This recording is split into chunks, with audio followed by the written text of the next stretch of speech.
Hello everyone, welcome to my YouTube channel farmer researcher. तो ये video है railway pharmacist exam preparation के regarding, जो कि एग्ज़ाम आपका 246 डिफरेंट पोस्ट के लिए कंडक्ट हो रहा है ऑल ओवर इंडिया। एंड इस एग्ज़ाम की एग्ज़ाम डेट है 28 टू 30 अप्रैल 2025 के बीच में ये आपका एग्ज़ाम कंडक्ट होगा। एंड इसी एग्ज़ाम को लेकर के हमारे यूट्यूब चैनल फार्मर रिसर्चर पे ये सीरीज़ चल रही है, जिसमें हम सब्जेक्ट वाइज एग्ज़ाम प्रिपरेशन कर रहे हैं। जिसमें हमारी आज की वीडियो में मैं आपके साथ इंस्ट्रूमेंटल मेथड ऑफ एनालिसिस के इम्पॉर्टेंट एमसीक्यू क्वेश्चन डिस्कस करने वाला हूँ। इससे पहले बात करें तो इससे पहले मैंने अराउंड 20 डिफरेंट सब्जेक्ट्स को कवर अप कर लिया है। यहाँ पे आपको ग्रीन हाइलाइटेड बॉक्स में दिखेंगे सारे सब्जेक्ट्स इंपॉर्टेंट हमारे कवर अप हो चुके हैं। प्लेलिस्ट क्रिएटेड है, प्लेलिस्ट में आपको सारे के सारे सब्जेक्ट्स मिल जाएंगे। लिंक प्लेलिस्ट का डिस्क्रिप्शन बॉक्स में है।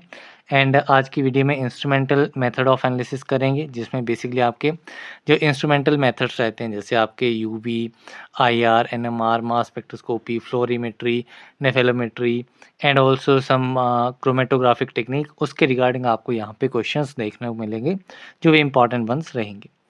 सो चलिए स्टार्ट करते हैं आज के पहले क्वेश्चन से। सो पहला क्वेश्चन है, bending vibrations include all following except. Bending vibration में इनमें से कौन सा इंक्लूड नहीं किया जाएगा। बेसिकली ये वाइब्रेशंस जो है आपकी आईआर स्पेक्ट्रोस्कोपी में देखी जाती हैं। दो टाइप की रहती हैं, एक आपकी स्ट्रेचिंग वाइब्रेशंस रहती हैं, दूसरी आपकी बेंडिंग वाइब्रेशंस रहती हैं। ठीक है, स्ट्रेचिंग में आपका सिमेट्रिक एंड एसिमेट्रिक वाइब्रेशंस आ जाती हैं, जबकि बेंडिंग में आपकी आ जाती हैं एक सीजरिंग आती है, इसमें आपकी सीजरिंग आती है, देन रोकिंग आती है, ट्विस्टिंग आती है, वैगिंग आती है। ये चार बेंडिंग वाइब्रेशंस रहती हैं, जिनको डीफॉर्मेशन वाइब्रेशंस भी कहा जाता है। सो ये किस में आती हैं, बेंडिंग वाइब्रेशंस में। स्ट्रेचिंग अलग टाइप की रहती है, जिसमें दो आती हैं आपकी, सिमेट्रिक एंड एसिमेट्रिक। सो यहाँ पे आपका option A is correct. Next question है, for calibration of wave number scale in IR dash is used. Wave number scale की कैलिब्रेशन करनी है आईआर स्पेक्ट्रोस्कोपी में, किसका यूज़ किया जाएगा। तो इसमें यूज़ होता है आपका पॉलीस्टाइरीन फिल्म। सो यहाँ पे आपका option B is correct. Next question है, CO2 not identified by IR spectroscopy, it's due to. ठीक है, CO2 carbon dioxide infrared spectroscopy के थ्रू आइडेंटिफाई नहीं किया जा सकता है। क्यों नहीं किया जा सकता है। सो जो भी आपके मॉलिक्यूल्स आईआर स्पेक्ट्रोस्कोपी के थ्रू आइडेंटिफाई होते हैं, उनमें नेट डाइपोल मूवमेंट होनी चाहिए। ठीक है, सो लेकिन CO2 में आपकी नो डाइपोल मूवमेंट नहीं होती है, जबकि CO जो है पोलर है, स्टिल इसमें डाइपोल मूवमेंट नहीं होती है, that's why it is not identified by IR spectroscopy. So option A is correct. Then next question है, which of the following requires the most energy in IR. IR में सबसे ज़्यादा energy किसमें required रहती है। तो most energy is required in asymmetric stretch. तो यहाँ पे आपका option D is correct. Next question है, in far infrared region the radiation source uses. So जो फार इंफ्रारेड रीजन होता है, उसमें रेडिएशन सोर्स कौन सा यूज़ किया जाता है। तो उसमें रेडिएशन सोर्स यूज़ होता है मर्करी आर्क। तो यहाँ पे आपका option D is correct. Next question है, the region mostly use for IR spectroscopies. IR spectroscopy के लिए कौन सा रीजन मोस्टली यूज होता है। तो इसमें आपका मिड आईआर रीजन यूज होता है। तो यहाँ पे आपका option B is correct. Next question है, hexachlorobutadiene is preferred over nizole as a mulling agent because। सो हेक्साक्लोरोब्यूटेनडाइन इसको निज़ोल के ऊपर ज़्यादा प्रेफर किया जाता है एज ए मुलिंग एजेंट। क्यों इसका यूज़ ज़्यादा होता है, क्योंकि ये आपका ट्रांसपेरेंट होता है ओवर आईआर रेंज। ठीक है, आईआर में आपका मॉलिक्यूल ट्रांसपेरेंट होना चाहिए। मुलिंग एजेंट जिसके बीच में आपका जो है वो सब्सटेंस या जिसको आपने विजुलाइज करना होता है वो ऐड किया जाता है। सो उसके लिए जो है आपका ट्रांसपेरेंट होना चाहिए, ताकि आपकी जो रीडिंग्स हैं वो आपकी ओरिजिनल कंपाउंड की क्लियरली आए। देन नेक्स्ट क्वेश्चन है, which of the following transitions will require more wavelength. इनमें से कौन सी ट्रांजिशंस में ज़्यादा वेवलेंथ जो है वो रिक्वायर्ड रहेगी। सो इसमें आपका जो रोटेशनल ट्रांजिशंस हैं उसमें वेवलेंथ ज़्यादा रिक्वायर्ड रहती है। So option B is correct. Next question है, which of the following is not a thermal detector that used in IR spectroscopy। इनमें से IR स्पेक्ट्रोस्कोपी में यूज़ होने वाला कौन सा थर्मल डिटेक्टर नहीं है। सो इसमें आपका photoconductive detector is not a thermal detector used in IR spectroscopy. So option B is correct. Next question है IR spectroscopy generally used to determine. IR spectroscopy generally किसको determine करने के लिए यूज़ की जाती है? So it is generally used to determine the functional group. So यहाँ पे आपका option B is correct. Next question है pressed disc technique for the sample preparation in IR involve the use of. जो pressed disc technique रहती है sample preparation के लिए IR में, उसमें किसका यूज़ किया जाता है? तो इसमें आपका KBr पोटेशियम ब्रोमाइड का यूज़ किया जाता है. सो यहाँ पे आपका option C is correct. Then next question है the solvent not use in IR spectroscopy.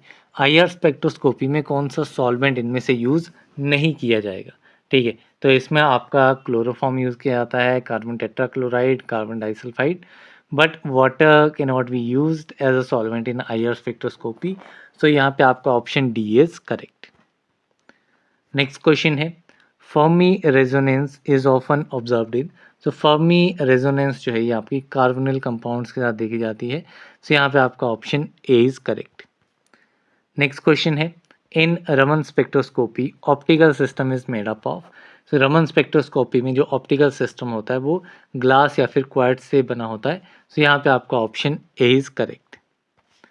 Next question है mercury lamp is use as radiation source in which technique. Mercury lamp जो है ये आपका यूज होता है एज अ रेडिएशन सोर्स किस technique में? So it is use in infrared technique. So यहाँ पे आपका option D is correct. Next question है which of the following source is use in Raman spectroscopy. Raman spectroscopy में एज अ सोर्स यूज किया जाता है हीलियम और नियॉन लेजर. सो यहाँ पे आपका option D is correct. Next question है Hooke's law is associated with. Hooke's law किसके साथ एसोसिएटेड है? So it is associated with infrared spectroscopy. So option A is correct. Next question है the most commonly use mulling reagent in IR is. IR में most commonly use mulling agent कौन सा है, सबसे ज़्यादा यूज होने वाला? सो ये आपका रहता है न्यूजोल. सो यहाँ पे आपका option B is correct. Next question है the region of an infrared spectrum where many absorption takes place is known as the. So infrared spectrum का कौन सा ऐसा रीजन है जहाँ पे सबसे ज़्यादा अब्जॉर्प्शन होती है? सो ये रीजन आपका रहता है फिंगरप्रिंट रीजन. सो यहाँ पे आपका option D is correct. Next question है bolometer is made up of. So bolometer किससे बना होता है? So it is made up of platinum strip in evacuated vessel. So यहाँ पे आपका option D is correct. Next question है which is use in calibration of IR instrument. IR instrument की calibration में इनमें से किसका यूज किया जाता है? सो IR इंस्ट्रूमेंट की कैलिब्रेशन में पॉलीस्टाइरीन यूज होता है. सो यहाँ पे आपका option D is correct. Next question है which material is use in pressed pellet technique. Pressed pellet technique में इनमें से कौन सा मटेरियल यूज होता है? सो ये मटेरियल है आपका पोटेशियम ब्रोमाइड KBr. सो यहाँ पे option D is correct. Next question है what is selection rule for a molecule to become IR active in IR spectroscopy. IR spectroscopy में कोई भी किसी मॉलिक्यूल को IR एक्टिव होने के लिए क्या सिलेक्शन रूल रहता है? सो इसमें ये रहता है कि must show change in dipole movement. ठीक है, चेंज इन डाइपोल मूवमेंट जो है वो शो होनी चाहिए तभी वो आपका IR एक्टिव होगा. सो यहाँ पे option A is correct. Next question है in Raman spectroscopy physical properties measured is. Raman spectroscopy में कौन सी फिजिकल प्रॉपर्टीज मेजर की जाती हैं? तो इसमें आपकी स्कैटरिंग ऑफ रेडिएशन जो है वो मेजर की जाती है. So option B is correct. Next question है globar source is made up of. So globar source किससे बना होता है? So it is made up of silicon carbide. So यहाँ पे आपका option D is correct. Next question है reference compound use in NMR spectroscopy is. NMR spectroscopy में कौन सा रेफरेंस कंपाउंड यूज होता है? So this compound is tetramethylsilane. So option D is correct. Then next question है what is the delta value for TMS in NMR. ठीक है, NMR में TMS that is tetramethylsilane की डेल्टा वैल्यू कितनी होती है? सो डेल्टा वैल्यू इसकी रहती है 0, इसलिए इसको रेफरेंस कंपाउंड यूज किया जाता है. सो यहाँ पे option A is correct. Next question है radio frequency radiation is associated with. Radio frequency association किसके साथ रेडिएशन जो है वो किसके साथ एसोसिएटेड है? सो ये आपकी है NMR के साथ associated. So option A is correct. Next question है solvent commonly use in NMR is. NMR में कौन सा सॉल्वेंट कॉमनली यूज किया जाता है? तो this solvent is carbon tetrachloride. So यहाँ पे आपका option C is correct. Next question है what is the unit of magnetic field? Magnetic field की यूनिट क्या रहती है? तो मैग्नेटिक फील्ड को मेजर किया जाता है गॉस में, एस्ला में, वेबर में। तो यहाँ पे आपका option D all of the above is correct. Next question है which compound is used as an internal reference standard for aqua solution in NMR? कौन सा कंपाउंड जो है वो यूज़ किया जाता है as an internal reference standard किसके लिए? एक्वा सोल्यूशन के लिए in NMR। So this compound is 2,2-dimethyl-1,2 silapentane 5 sulphonate. So यहाँ पे आपका option C is correct. Next question है unit of coupling constant is. Coupling constant की यूनिट क्या है? तो कपलिंग कांस्टेंट आपका साइकिल पर सेकंड में ही मेजर होता है एंड हर्ट्स में भी। सो यहाँ पे आपका option C both is correct. Next question है presence of SI in TMS causes. ठीक है, टेट्रामेथाइलसिलेन में सिलेन की जो है प्रेजेंस जो है वो क्या कॉज करवाती है? So it will cause shielding and upfield effect. So यहाँ पे आपका option C is correct. Next question है which are the following is universal solvent in NMR? NMR में यूनिवर्सल सॉल्वेंट कौन सा यूज़ किया जाता है? So it is DMSO D6। So यहाँ पे आपका option B is correct. Next question है unit of chemical shift delta is. Delta shift की केमिकल शिफ्ट जो आपकी डेल्टा से डिनोट होती है उसकी यूनिट क्या है? So its unit is ppm parts per million. So यहाँ पे आपका option B is correct. Next question है presence of electronegative atom on NMR spectra causes. ठीक है, NMR स्पेक्ट्रा में इलेक्ट्रोनेगेटिव एटम अगर प्रेजेंट होगा तो उसमें आपका कौन सा इफेक्ट शो होगा? So it will show deshielding and down field effect. So यहाँ पे आपका option B is correct. Next question है इन NMR spectroscopy radiation sources. NMR में रेडिएशन सोर्स आपका रहता है रेडियो फ्रिक्वेंसी सोर्स ट्रांसमीटर। तो यहाँ पे option A is correct. Next question है the most intense peak in the mass spectrum is called. Most intense peak mass spectrum में कौन सी है? तो it is known as base peak. So यहाँ पे आपका option C is correct. Next question है in a triplet the relative peak areas are in the ratio. Triplet में जो रिलेटिव पीक एरियाज रहते हैं वो किस रेशियो में रहते हैं? तो ये आपका 1:2:1 रेशियो में रहते हैं। ठीक है, सो इस टाइप की आपकी पीक रहेगी ट्रिपलेट में। सो यहाँ पे option B is correct. Next question है klystron is used as radiation source in. Klystron जो है ये आपका रेडिएशन सोर्स रहता है मास स्पेक्ट्रोस्कोपी में या मास स्पेक्ट्रोमेट्री में। सो यहाँ पे option C is correct. Next question है in mass spectra the most intense peak is. Mass spectra में मोस्ट इंटेंस पीक कौन सी है? तो this peak is base peak. So यहाँ पे option A is correct. Next question है which of following ionisation technique is used in molecular weight determination of large molecule by using mass. ठीक है, इनमें से कौन सी आयनाइजेशन टेक्निक यूज़ की जाती है मॉलिक्यूलर वेट डिटर्मिनेशन में? ऐसे मॉलिक्यूल जिनका लार्ज बहुत बड़े वाया मॉलिक्यूल हैं एंड इसमें आपका आयनाइजेशन टेक्निक होती है MELD। सो यहाँ पे आपका option C is correct. Next question है in mass spectrum M18 peak indicates loss of.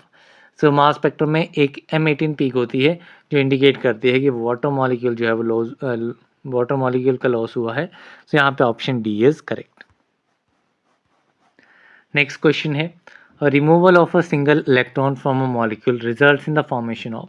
अगर सिंगल इलेक्ट्रॉन की रिमूवल हो रहा है मॉलिक्यूल से उसकी वजह से किसकी फॉर्मेशन होगी? It will result in the formation of molecular ion. So यहाँ पे option C is correct. Next question है the reference electrode in potentiometry is. Potentiometry में रेफरेंस इलेक्ट्रोड कौन सा यूज़ किया जाता है? सो इसमें आपका सैचुरेटेड कैलोमल इलेक्ट्रोड यूज़ किया जाता है। सो यहाँ पे आपका option B is correct. Then next question है nitrogen estimation is done by. Nitrogen estimation जो है इसके लिए आपका मेथड यूज़ किया जाता है के जल्दाल मेथड। सो यहाँ पे आपका option A is correct. Next question है TGA curve is a plot. So TGA thermogravimetric analysis curve जो है ये आपका प्लॉट रहता है वेट लॉस एंड टेम्परेचर के बीच में। सो यहाँ पे आपका option D is correct. Next question है diazotisation titration is use for the assay of. Diazotisation titration sulpha drugs के लिए यूज की जाती है इनके एसे के लिए। So option B is correct. Next question है the end point complexometric titration is shown by. जो कम्प्लेक्सोमेट्रिक टाइट्रेशन है उनमें एंड पॉइंट जो है ये आपका PM इंडिकेटर्स के थ्रू शो होता है। तो यहाँ पे option B is correct. Next question है analytical method validation is mention in dash guidelines. जो एनालिटिकल मेथड वैलिडेशन है ये किस गाइडलाइंस में मेंशन किया गया है?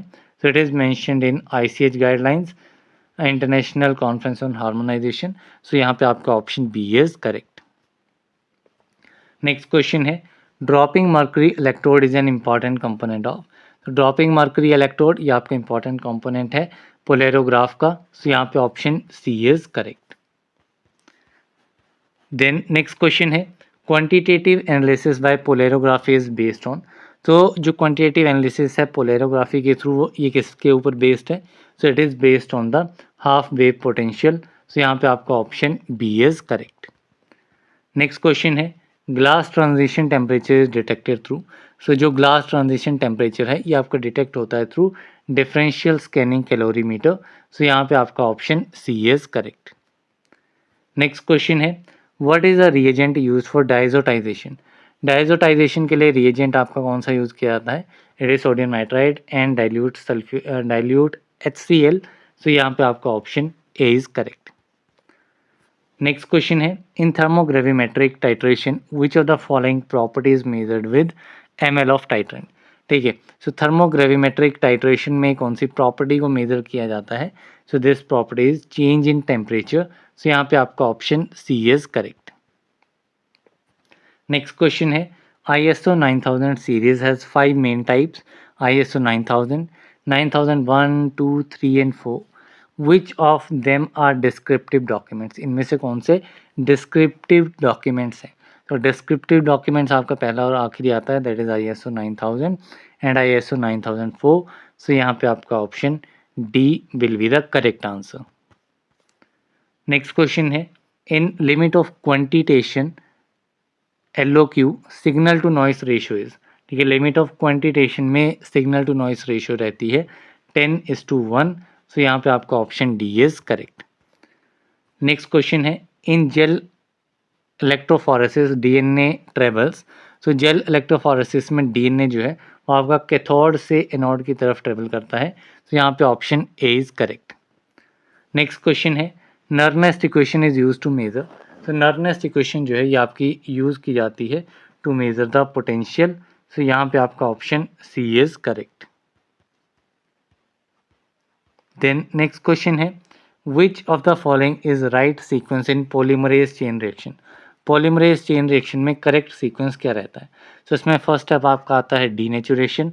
डीनेचुरेशन के बाद आता है आपका रीनेचुरेशन एंड देन आता है आपका DNA सिंथेसिस। सो यहाँ पे आपका option B will be the correct answer. Next question है Gay Lussac method is also called. तो गेल-ल्यूसिक मेथड को क्लियर पॉइंट मेथड कहा जाता है। सो यहाँ पे आपका option A is correct. Next question है purity of water is determined by. तो वाटर की प्योरिटी को डिटरमाइन किया जाता है बाय कंडक्टोमीटर।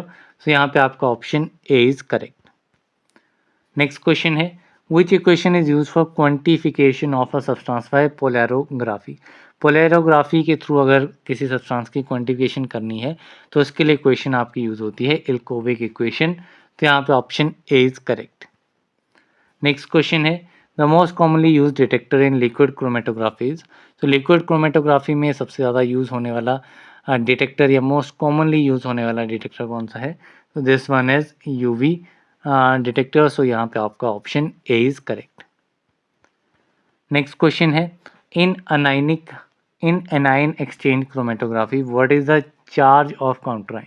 अनाइन एक्सचेंज क्रोमेटोग्राफी में काउंटर आयन का चार्ज क्या रहता है? तो जो काउंटर आयन है वो आपका पॉजिटिवली चार्ज रहता है। तो यहाँ पे आपका option B is correct. Next question है in gel filtration chromatography which compound is elute first. ठीक है, जेल फिल्ट्रेशन क्रोमेटोग्राफी में कौन सा कंपाउंड सबसे पहले एल्यूट होगा। सो जो लार्जर मॉलिक्यूल्स होंगे वो पहले एल्यूट होंगे, स्मॉलर जो है बाद में होंगे। सो यहाँ पे आपका option A is correct. Next question है, indicate the HPLC detector that is more sensitive to change in temperature।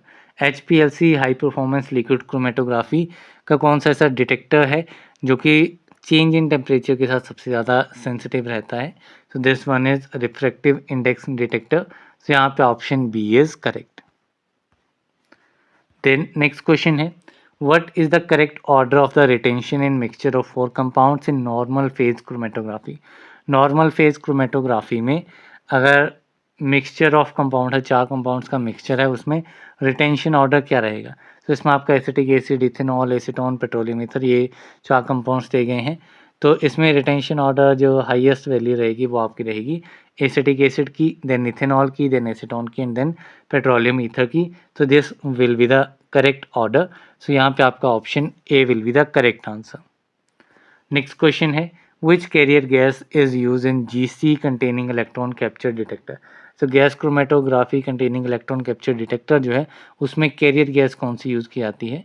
तो इसमें कैरियर गैस आपकी यूज़ होती है आर्गन। तो यहाँ पे आपका option D is correct. Next question है, derivatization techniques in HPLC are intended to enhance. So जो डेरिवेटाइजेशन टेक्निक्स रहती हैं HPLC में वो आपकी डिटेक्टेबिलिटी को एनहांस करने के लिए यूज़ की जाती हैं। सो यहाँ पे आपका option B is correct. Next question है, the stationary phase use in gel permeation chromatography. Gel permeation chromatography में स्टेशनरी फेज कौन सा यूज़ होता है। तो इसमें स्टेशनरी फेज आपका यूज़ होता है styrene divinyl benzene copolymer. So यहाँ पे आपका option D is correct. Next question है, which of the following detector of gas chromatography is destructive type. इनमें से कौन सा डिटेक्टर गैस क्रोमेटोग्राफी का डिस्ट्रक्टिव टाइप का रहता है। This one is flame ionization detector. So यहाँ पे आपका option C is correct. Next question है, in limit of detection LOD signal to noise ratio is. तो हमने लिमिट ऑफ क्वांटिटेशन देख लिया था, उसमें 10:1 होती है और लिमिट ऑफ डिटेक्शन में आपकी सिग्नल टू नॉइस रेशियो रहती है 3:1। तो यहाँ पे आपका option B is correct. Next question है, derivatizing agent for TLC of steroidal compounds is. Steroidal compounds की जब TLC की जाती है तो उसमें डेरिवेटाइजिंग एजेंट जो है ये आपका यूज़ होता है एंटीमनी ट्राईक्लोराइड। सो यहाँ पे आपका option C is correct. Next question है, silica gel G contains which of the following binder. So जो सिलिका जेल जी है इसमें कौन सा बाइंडर प्रेजेंट होता है। सो सिलिका जेल जी में जो जी स्टैंड करता है that is for gypsum which is use as a binder. So यहाँ पे आपका option D is correct. Next question है, derivatizing agent of for TLC of lipid compounds. अब लिपिड कंपाउंड्स की TLC जब की जाती है तो उसमें डेरिवेटाइजिंग एजेंट कौन सा है। तो this one is bromothymol blue. So यहाँ पे आपका option B is correct. Next question है, सिलिका जेल H हैज़। अब सिलिका जेल H क्या है। सो H डिनोट करता है नो बाइंडर को, इसमें कोई बाइंडर नहीं होता है। सो यहाँ पे आपका option D is correct. Next question है, the mobile phase used in ion exchange chromatography is. Ion exchange chromatography में मोबाइल फेज कौन सा यूज होता है। So this mobile phase is buffer solutions. Buffer solution जो है ये आपके मोबाइल फेज की तरह यूज किए जाते हैं आयन एक्सचेंज क्रोमेटोग्राफी में। So option C is correct. Next question है, qualitative analysis in GLC is based on. So gas liquid chromatography में जो क्वालिटेटिव एनालिसिस है वो किसके ऊपर बेस्ड रहती है। तो क्वालिटेटिव एनालिसिस है तो इसमें आपका टाइम चेक किया जाता है required for peaks to appear. कितना टाइम पीक अपीयर होने के लिए लग रहा है तो वो आपका क्वालिटेटिव एनालिसिस होती है गैस लिक्विड क्रोमेटोग्राफी में। So option A is correct. Next question है, in reverse phase chromatography which compound is most retained. Reverse phase chromatography में कौन सा कंपाउंड सबसे ज़्यादा रिटेन होगा। This compound is least polar compound. तो जो सबसे कम पोलर कंपाउंड होगा वो सबसे ज़्यादा रिटेन रहेगा। सो यहाँ पे आपका option B is correct. Next question है, tailing of peak in GLC is reduced by using. So GLC gas liquid chromatography में जो टेलिंग होती है पीक की, पीक टेल कर जाती है, स्प्रेड कर जाती है, सो उसको हम कैसे रिड्यूस कर सकते हैं? So it can be reduce by using hexamethyldisilazane. So यहाँ पे आपका option C is correct. Next question है quantitative analysis of GL in GLC is based on. अगर हमें क्वांटिटेटिव एनालिसिस करनी है गैस लिक्विड क्रोमेटोग्राफी जीएलसी में, तो ये आपकी बेस रहती है पीक हाइट पे एंड पीक एरिया पे, कि पीक कितनी हाइट पे जा रही है एंड कितना इसका एरिया है, इसके ऊपर बेस्ड रहती है। सो यहाँ पे आपका option D both B and C is correct. Next question है in normal phase chromatography which compound is eluted first. Normal phase chromatography में कौन सा कंपाउंड सबसे पहले एल्यूट होगा? तो नॉर्मल फेज में आपका लीस्ट पोलर कंपाउंड जो है वो आपका सबसे पहले एल्यूट होगा। सो यहाँ पे आपका option B will be the correct answer. And इस प्रीवियस जो हमने देखा था वो हमने रिवर्स फेज क्रोमेटोग्राफी के लिए देखा था, उसमें पूछा गया था कि कौन सा सबसे ज़्यादा रिटेन होगा, ठीक है, मोस्ट रिटेन होगा। तो मोस्ट रिटेन जो है वो आपका लीस्ट पोलर कंपाउंड होगा रिवर्स फेज में, एंड एल्यूट पहले कौन होगा? वो ज़्यादा पोलर कंपाउंड एल्यूट आउट होगा रिवर्स फेज में। देन नेक्स्ट क्वेश्चन है सिलिका जेल 60F254 कंटेन्स। आप कौन सा है compound? It is silica gel 60F254। इसमें आपका जिप्सम एज अ बाइंडर होता है एंड फ्लोरोसेंट इंडिकेटर भी इसमें रहता है। तो यहाँ पे आपका option D both A and B are correct. Next question है which of the following is used as mobile phase in super critical fluid. Super critical fluid में एज अ मोबाइल फेज इनमें से कौन सा यूज़ किया जाता है? सो इसमें आपका कार्बन डाइऑक्साइड एक तो यूज़ किया जाता है एंड दूसरा आपका वाटर। ये आपके मोबाइल फेज होते हैं सुपर क्रिटिकल फ्लूड में। सो यहाँ पे आपका option D both A and B is correct. Next question है what can be use to reduce tailing in gas chromatography. Gas chromatography में टेलिंग को रिड्यूस करने के लिए किसका यूज़ जो है वो किया जाता है? सो टेलिंग को रिड्यूस करना है तो इसके लिए आपका जो कंपाउंड यूज़ किया जाता है that compound is hexamethylsilane. So यहाँ पे आपका option A is correct. Next question है the principle of separation in GHSC। Gas solid chromatography में प्रिंसिपल ऑफ सेपरेशन क्या रहता है? तो इसमें आपका अब्जॉर्प्शन जो है प्रिंसिपल ऑफ सेपरेशन रहता है, सेपरेशन का प्रिंसिपल। तो यहाँ पे आपका option B is correct. Next question है in gas chromatography sample must be in. तो गैस क्रोमेटोग्राफी में सैंपल जो है वो आपका सॉलिड स्टेट में होना चाहिए। तो यहाँ पे आपका option B is correct. Next question है in HPLC the analytical performance improves when. HPLC में जो एनालिटिकल परफॉर्मेंस है वो कब इम्प्रूव करती है? वो इम्प्रूव करती है जब पार्टिकल का डायमीटर जो है वो डिक्रीज हो जाता है। तो यहाँ पे आपका option B is correct. Next question है in size exclusion chromatography the stationary phase used are. तो साइज एक्सक्लूजन क्रोमेटोग्राफी में जो स्टेशनरी फेज यूज़ किया जाता है वो आपका रहता है स्टाइरीन। सो यहाँ पे आपका option D is correct. Next question है for amino acid analysis by HPLC derivatization reagent used by UV absorption detector is. ठीक है, अगर अमाइनो एसिड की एनालिसिस करनी है HPLC के साथ, सो जो डेरिवेटाइजेशन रिएजेंट यूज़ किया जाएगा UV अब्जॉर्प्शन डिटेक्टर के थ्रू वो आपका कौन सा होगा? तो this one is 3,5 dinitrobenzoyl chloride. तो यहाँ पे आपका option C is correct. Then next question है the mobile phase in column chromatography acts as. So column chromatography में जो मोबाइल फेज है वो कैसे एक्ट करता है? सो ये एज अ सॉल्वेंट एक्ट करता है सैंपल के लिए and as a developer as well as and as a diluent. So यहाँ पे आपका option D both A and B are correct will be correct. Next question है in normal phase mode the following components is eluted first. So normal phase mode में कौन से compound सबसे पहले elute होंगे? तो these compounds will be hydrocarbons. So यहाँ पे option A is correct. Next question है the separation of components because distribution of components between two immiscible liquid phases occurs in. So components की separation जो है वो होती है because of the distribution of components between two immiscible liquid phases. ठीक है, दो इमिसिबल लिक्विड फेजेस हैं, उनके बीच में कंपोनेंट्स की डिस्ट्रीब्यूशन होती है, उसमें सेपरेशन जो है ये आपकी की जाती है by using paper chromatography. So यहाँ पे आपका option A is correct. Next question है principle of paper chromatography is. Paper chromatography का प्रिंसिपल कौन सा है? सो इसका प्रिंसिपल आपका पार्टीशन रहता है। सो यहाँ पे आपका option B is correct. Next question है in radial paper chromatography sample is placed. Radial paper chromatography में सैंपल को पेपर के एकदम सेंटर में प्लेस किया जाता है।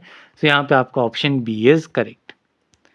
नेक्स्ट क्वेश्चन है the in TLC silica G is use as coating material. G means, तो ये हमने देख लिया था, TLC में सिलिका जेल जी जो है वो यूज़ किया जाता है as a coating material, and G जो है ये आपका स्टैंड करता है जिप्सम को, एंड ये आपका एज अ बाइंडर यूज होता है। तो यहाँ पे आपका option D is correct. Next question है RP HPLC मेथड कंटेन्स। सो रिवर्स फेज HPLC मेथड में क्या चीज़ रहती है? तो रिवर्स फेज HPLC मेथड में स्टेशनरी फेज नॉन पोलर होता है, मोबाइल फेज पोलर होता है। तो यहाँ पे आपका ऑप्शन बी इज करेक्ट। यहीं पे अगर आपका नॉर्मल फेज का पूछा जाएगा तो नॉर्मल फेज में रिवर्स हो जाएगा, तो आप एक ही याद रखो, नॉर्मल फेज में क्या होगा, स्टेशनरी फेज आपका पोलर हो जाएगा, मोबाइल फेज नॉन पोलर हो जाएगा, तो ये कंडीशन रहती है। देन नेक्स्ट क्वेश्चन देखते हैं। सो नेक्स्ट क्वेश्चन है which of the following compound shows peak in vacuum UV reason.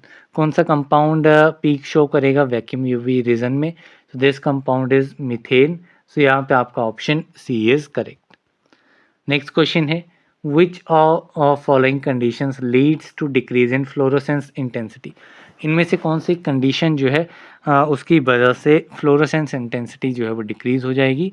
So this particular condition is increase in temperature और decrease in viscosity.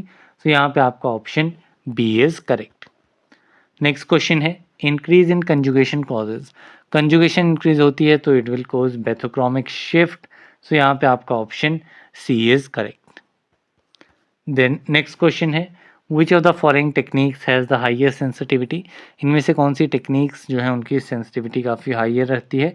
This one is fluorimetry. So option D is correct. Next question है X ray is generated by cathode tube, which filament is use as cathode in it.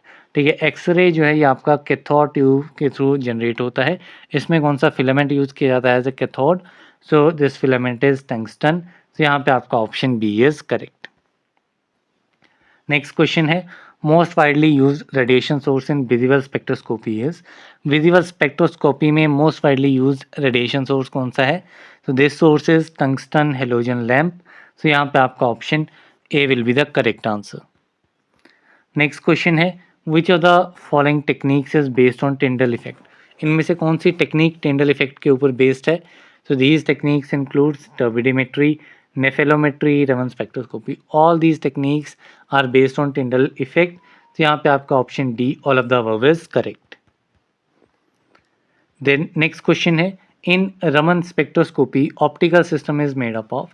Raman spectroscopy में optical system जो है ये आपका glass या फिर quartz से बना होता है। तो यहाँ पे आपका option A is correct. Next question है angle between source and detector in fluorimeter is. Fluorimeter में सोर्स एंड डिटेक्टर के बीच में एंगल कितना होता है? So it has 90 degree angle. So यहाँ पे option A is correct.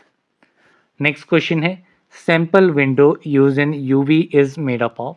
So sample window UV में बनी होती है ग्लास से। सो यहाँ पे आपका option B is correct. Next question है which of following sources use fluorescence spectrometry. इनमें से कौन सा सोर्स फ्लोरोसेंस स्पेक्ट्रोमेट्री में यूज़ किया जाता है? This source is xenon arc lamp. So यहाँ पे आपका option C is correct. Next question है in ESR which waves are use. ESR यानी कि इलेक्ट्रॉन स्पिन रेजोनेंस, इसमें कौन सी वेव्स यूज़ की जाती हैं?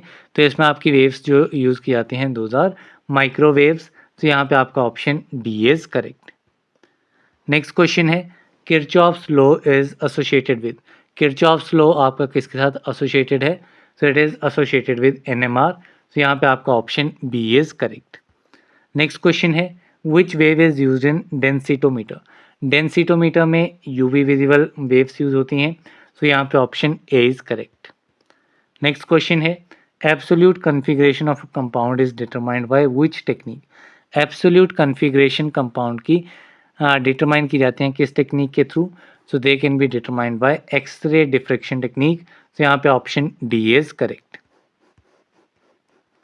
नेक्स्ट क्वेश्चन है xenon arc lamp is source of light in, xenon arc lamp source of light है in spectrophlorimeter, so यहाँ पे आपका option A is correct. Next question है मैच द फॉलोइंग, यहाँ पे हमें स्पेक्ट्रोस्कोपी टेक्निक दी गई हैं, यहाँ पे हमें इनको करेक्टली मैच करना है इनके करेक्ट फंक्शन के साथ। सो जो यूवी है, यूवी में आपकी इलेक्ट्रॉनिक ट्रांजिशंस देखी जाती हैं, आईआर में आपका वाइब्रेशनल मोशन देखा जाता है, एनएमआर में आपका प्रिसीजनल मोशन देखा जाता है, एंड मास में आपका फ्रेगमेंटेशन पैटर्न जो है वो देखा जाता है। तो इसमें आपका करेक्ट ऑर्डर क्या रहेगा, correct order will be P2, Q1, R1 and S3, तो यहाँ पे आपका option A will be the correct answer. Next question है the process undergo by the analyte in flame photometry. Flame photometry में जो आपका एनालाइट रहता है ये आपका किस प्रोसेस में जाता है, so it undergo nebulization, so यहाँ पे आपका option B is correct. Next question है flame photometry is an example of, तो फ्लेम फोटोमेट्री जो है इसमें आपका atomic absorption spectroscopy and atomic emission spectroscopy आती है, so it is an example of these two, तो यहाँ पे आपका option C both A and B is correct. Next question है the phenomena of scattering of light occurs in, so scattering of light का phenomena nephelometry में देखा जाता है, तो यहाँ पे आपका option D is correct. Next question है resolution of a spectrophotometer is, spectrophotometer का जो रिजोल्यूशन होता है it is defined as the ability to distinguish adjacent absorption bands, तो यहाँ पे आपका option B is correct.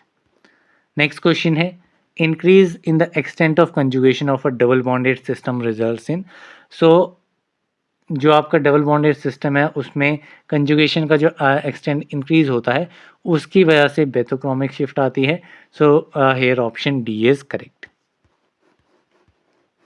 Next question है in Bragg's equation n lambda is equal to 2d sine theta, theta is the angle between, so Bragg's equation जो कि आपकी x ray crystallography में use की जाती है, सो इसमें आपका ये इक्वेशन है Bragg's equation n lambda is equal to 2d sine theta, इसमें थीटा एंगल है, किसके बीच का एंगल ये रहता है, so it is the angle between the direction of the incident beam and the diffracted beam, so यहाँ पे आपका option C is correct.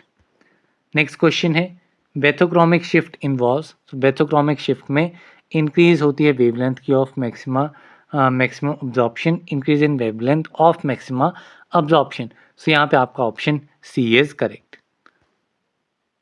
Next question है which one of the following can be used as target material for X ray production, X ray production के लिए as a target material इनमें से कौन सा यूज़ किया जाता है, so this one is copper, so यहाँ पे आपका option C is correct. Next question है emission of radiation is measured by dash method, emission of radiation ये आपकी फ्लेम फोटोमेट्री मेथड में मेजर की जाती है, सो यहाँ पे आपका option B is correct. Next question है the transition from excited state to ground state is called, excited state से ग्राउंड स्टेट में अगर ट्रांजिशन हो रही है so that transition is known as relaxation, so यहाँ पे आपका option C is correct. Next question है the following light is measured in nephelometry, इनमें से कौन सी लाइट जो है मेजर होती है नेफेलोमेट्री में, सो नेफेलोमेट्री में स्कैटर लाइट मेजर की जाती है, सो यहाँ पे आपका option A is correct. Next question है the following light is measured in turbidimetry, turbidimetry में कौन सी लाइट मेजर होती है, नेफेलोमेट्री हम देख लिया स्कैटर्ड होती है, टर्बिडीमेट्री में आपकी ट्रांसमिटेड लाइट मेजर की जाती है, सो यहाँ पे option D is correct. Then next question है the following gas has got a higher thermal conductivity value, इनमें से किस गैस की थर्मल कंडक्टिविटी वैल्यू हायर रहेगी, so this gas is helium, so यहाँ पे आपका ऑप्शन बी इज करेक्ट।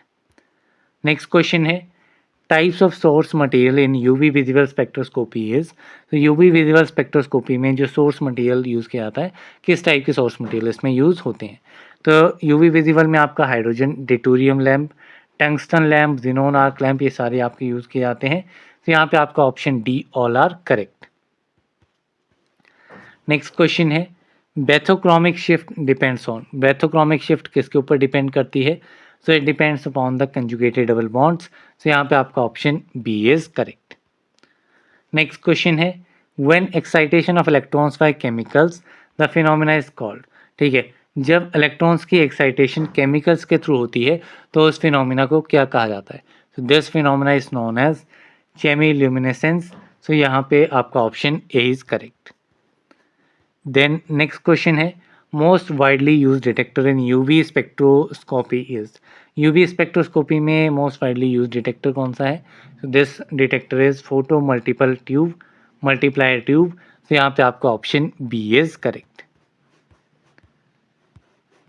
देन अगर आपने ये सारे एमसीक्यू क्वेश्चन देख लिए हैं, आप यहाँ तक पहुँचे हैं, तो मैंने यहाँ पे आपके लिए कुछ इम्पॉर्टेंट टेबल्स ऐड किए हुए हैं जो कि आपके लिए काफ़ी इंपॉर्टेंट हो जाएंगे, ये आपको पढ़ना काफ़ी ज़रूरी है। जैसे यहाँ पे मैंने स्पेक्ट्रल रीजन दिए गए हैं, फ्रीक्वेंसी काफ़ी बार पूछी जाती है, वेवलेंथ पूछी जाती है, करस्पॉन्डिंग वेवलेंथ के वेव नंबर पूछे जाते हैं, एंड स्पेशल फिनोमेना कौन सा इन पर्टिकुलर स्पेक्ट्रोस्कोपी में देखा जा रहा है वो डेफिनेटली आपको पढ़ना है, टाइप आपको पढ़ना है, रेंजेस आपको पढ़नी है। सो यहाँ से आप पढ़ सकते हैं। बाकी यहाँ पे कुछ स्पेक्ट्रोस्कोपीज़ हैं जहाँ पे सैंपल विंडो या फिर सैंपल सेल जो यूज़ किए जाते हैं, ये आप एक बार रीड डेफिनेटली कर लेना, आपके लिए काफ़ी इंपॉर्टेंट है सारी चीज़ें। बाकी इसमें यहाँ पे मैंने कुछ डिटेक्टर्स मेंशन किए गए हैं, उनकी क्या कंपोजिशन है, क्या प्रिंसिपल उनका रहता है, वो सारी चीज़ें आपको यहाँ पे देखने को मिलेंगी। इसके अलावा अदर इन्फॉर्मेशन आपको जैसे स्पेक्ट्रोस्कोपी के बारे में, रेडिएशन सोर्स कौन से यूज़ होते हैं, डिटेक्टर्स कौन कौन से यूज़ किए जाते हैं, ठीक है, तो ये यहाँ पे आपको देखने हैं सारे के सारे। इन टेबल्स में आप एक्स्ट्रा देख सकते हैं, ठीक है, सारी की सारी इंपॉर्टेंट चीज़ें। जैसे शिफ्ट आपके लिए काफ़ी, ये क्वेश्चन नहीं मेंशन किया था मैंने, तो यहाँ पे आप देख सकते हैं रेड शिफ्ट किसे कहा जाता है, ब्लू शिफ्ट किसे कहा जाता है, ये दो इंपॉर्टेंट है आपके, ठीक है, इनके नाम से पूछा जाता है डायरेक्टली क्वेश्चन, ठीक है, तो ये आप देख लेना। ऑक्सोक्रोम क्या है, इसके बारे में आपको पता होना चाहिए। क्रोमोफोर्स क्या है, ये आपको पता होना चाहिए। ये सारी चीज़ें यहाँ पे मेंशन की हुई हैं, तो इन टेबल्स में आप डेफिनेटली चेक कर सकते हैं। कुछ इलेक्ट्रोड सिस्टम है, उनकी कंस्ट्रक्शन कैसे है, तो ये सारी इंपॉर्टेंट चीज़ें हैं। फिर इसमें मैंने एचपीएलसी का ही कुछ इंपॉर्टेंट चीज़ें दी गई हैं, सिर्फ एचपीएलसी की काफ़ी शॉर्ट सी चीज़ें हैं, तो ये आप एक बार चेक कर सकते हैं। तो ये सारी चीज़ें आप खुद से एक बार रीड आउट कर लेना, थोड़े से आपके चीज़ें क्लियर हो जाएंगी additionally apart from the MCQ questions. So yeah, that's all for this video। मिलते हैं अब अगली वीडियो में, तब तक के लिए थैंक यू वेरी मच।